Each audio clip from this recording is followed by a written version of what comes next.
Okay, I'll stand on this arm right hand. Okay, so for doing an anterior approach pigtail chest tube, you go in the mid-clavicular line. So here's your chromium over here. Here's the midline here. So you're going to go in the mid-clavicular line, come straight down from about there. You're going to find the angle of Louis, which is right here. You know that your second rib is then comes off the angle of Louis. So we're going to do it in the second intercostal space. So when you know where your actual, there's your second rib, and you can take the top of the third rib here, and you actually take with your finger, you can actually feel where the top of the rib is.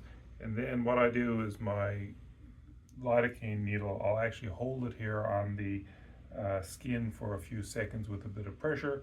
And now if you look with the camera in close, you can actually see that this mark will stay there and will not get washed away by alcohol scrub like a pen mark will by alcohol. So then once you've done that, put some antiseptic on there, alcohol pad or chlorhexidine swab. Then you can take your lidocaine that you have in your syringe. You're gonna inject, raise the skin bleb for anesthetic, and then once you've done that, the trick becomes to take the needle and go straight in on your mark, and you should be able to go in and you should be able to just touch the rib, and so then you can inject some freezing in there, and then you kind of pull the needle back to the skin and kind of walk your way up over the rib. Once you walk up over the rib, and you can push forward until you're going to the pleural space, and as you're advancing to try to enter the pleural space, you're going to pull back on your syringe with some suction, and when it enters the space, you'll get air so you know that you're in the right place. And usually then once you know you're in the right place, I just inject whatever lidocaine is still in there on the way back out. So at that point, you go and get your chest tube kit set up to actually do the procedure. And the nice thing about setting it up afterwards is you do the non-sterile bit first, and then that also gives you some time to allow the anesthetic to take effect before you start going with the big things. So I usually set this up on a tray side table. Let's use this one right here. So the Cook kit is very good. Inside the kit, once you get it open, it's going to look like this. Usually I start by putting my sharps cup in this one. Then you're going to pick up the stylet, and you're going to pick up the actual chest drain itself.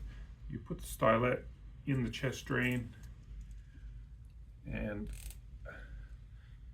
then you just lay this back down at this point, and then you're ready to proceed. So at this point, your subject has got the lidocaine freezing's taken effect. You're going to put on your gown and your gloves after or before opening this up. So then you're going to proceed and actually do the insertion. So over here, Mason, hold that, Mason. I'd say hold it well, but hold it good by the side. So I'm going to stick the needle in. Okay, so here's Mason's chest. You can use a syringe on this needle, and it's not a bad idea to do it. You can do it without. Usually if you've got a pneumothorax, there's going to be enough air rushing out that you know you're in the spot, or you can use a needle. The needle is more useful for thoracentesis than for pneumothorax. So here we've got, here's our second rib, here's our second intercostal space. The other thing to be concerned about for the surface anatomy is the left internal mammary or right internal mammary artery runs down here about 1 to 2 centimeters lateral to the sternum. So the whole point of going in the mid-clavicular line is you're not going to hit the great vessels, which is the aorta, and also you're not going to hit the IMA. So if you go in the mid-clavicular, you're well clear of your internal mammary artery that lies over here. Here you're going to go in. So if you've got your mark right here that you've marked, you should go in right at the top of the rib. Just stick the needle in. You'll hear air rushing out. You don't have to cap the needle. You can just let the air rush out at that point. Then you reach over to your kit, pick up your guide wire. It's helpful to use a cheater. And so here you just advance the guide wire into a space. It should go easy without significant resistance. And one trick of doing it is advance it in almost to the needle and the cheater, because if you have a long wire that's left outside, it's going to flop down and hit the bed and the drapes. But if you actually put it in most of the way, you're not going to have any problems with it flopping around hitting something non-sterile. So at this point, you leave the wire in place and you pull the needle out. So you can see here how that stays in one place. It's not going to flop down and hit something non-sterile. So at this point, then you take your scalpel, you just enlarge the skin hole around the wire. You can also make your cut with the scalpel before you do the wire, but generally I do it after I've got the wire and found the pleural space, just in case that you can't actually get in the right spot through the place you've marked. So after cutting it with the scalpel, then you get the dilator. So it's a 14 French dilator. So what you do here is you just load it onto the needle, and you can walk away and leave this here because it's not going to flop anywhere when you got most of it in. You do classic Seldinger technique where you get the wire out the back. Very important not to push the wire and the stylet together, because you can actually bend it up. So it's important to kind of push the stylet over the wire. So you're holding the wire, pushing the stylet in. It does require a good push to get it in through the tissues typically. So once you've got it in, then you can pull it back out like so. And the wire is flopping around more than normal because it's not really constrained. So then you can lay your stylet back down, and when you got your wire mostly in like that, it's not going to flop down out of the way. It's one of the tricks for doing it by yourself. Is if you leave it out too far, you have to continuously hold one hand on the wire while you actually go and get your kit. So at this point, we've got our stylet loaded up. This stopcock comes in the open position so that the stylet passes through. So here, you just load it in, feed it back until you see wire come out the other end, and then grab the wire, push the tube in. At least to the first black mark. I typically push it into the third black mark, and then at this point you unscrew the back portion, pull the stylet and the wire out together, and you'll typically have air along with a little bit of blood that's like spitting out through this tube. Usually I'll just flip it to the off position. You can just drop it, walk away, go back to your kit.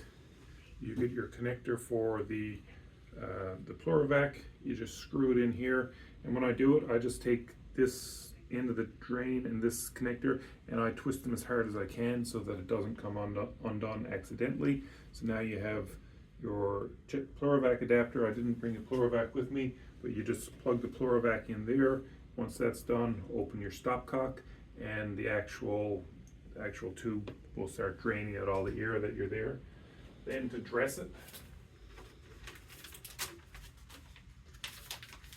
I like to use these chlorhexidine IV site pads. They come with a nice opposite to stick thing down, plus a big piece of chlorhexidine pad so that the tube is well sterile. So at this point, I'll stick it onto the insertion site, bring that through here, stick it on something like this.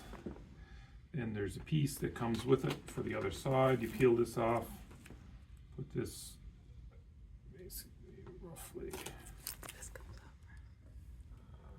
something just like this, and that actually does a pretty good job securing it in place at the skin. Notice that there's no sutures used. Silk sutures tend to slip on these tubes or compress them, so I don't do that. The other thing is a Statlock Universal Plus 12 to 14 French is the size. And you take this one,